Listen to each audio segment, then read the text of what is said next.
This next training mission will take you through a series of landings. Get up in the air and follow your steer points to the next runway.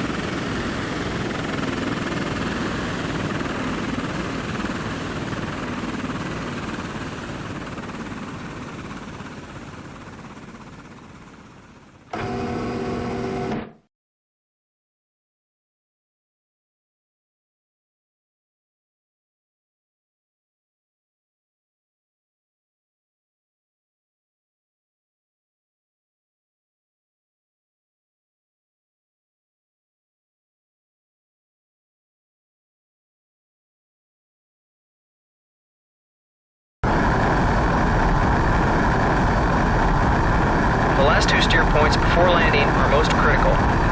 These are the initial and final approach markers. Approach the initial steer point at an altitude of about 5,000 feet above ground level. Your airspeed should be around 400 knots. Use the landing approach setting to set engine power to 70%. After reaching this steer point, continue to descend as you head toward the final approach steer point. Your altitude should be around 1,500 feet and airspeed should be lower than 250 knots. Use your air brakes if you are going too fast.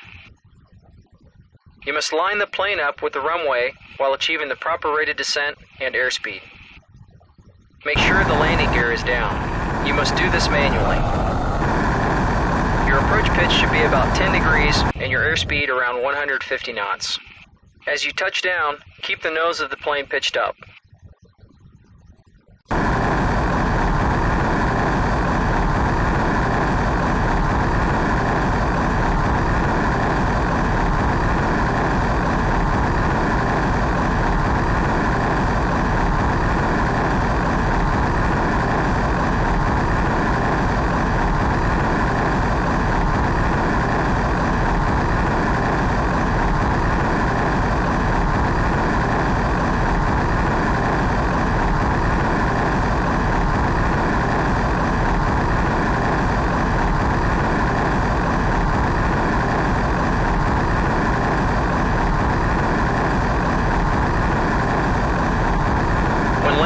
The HUD will switch to ILS mode. The Instrument Landing System, or ILS, can help you line up the plane properly. Air traffic at the bases is one way, so the ILS will only work if you approach from the proper direction. Your steer points will lead you to the correct approach path. The ILS will appear after you have started your final approach.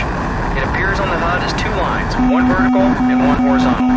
You must get the two lines to form a cross in the center of the HUD, which indicates you are approaching the runway correctly. The vertical line is the localizer, which helps keep the plane lined up with the runway. If your plane is too far left, the line moves to the right of center. If you move too far to the right, the line moves to the left. The horizontal line is the glide slope indicator, which helps you approach the runway from the proper altitude. If you're approaching too high, the line will appear below the center of the HUD. If you are too low, it will appear above the HUD center point. When you are approaching the runway correctly, the lines will form a cross in the center of the HUD.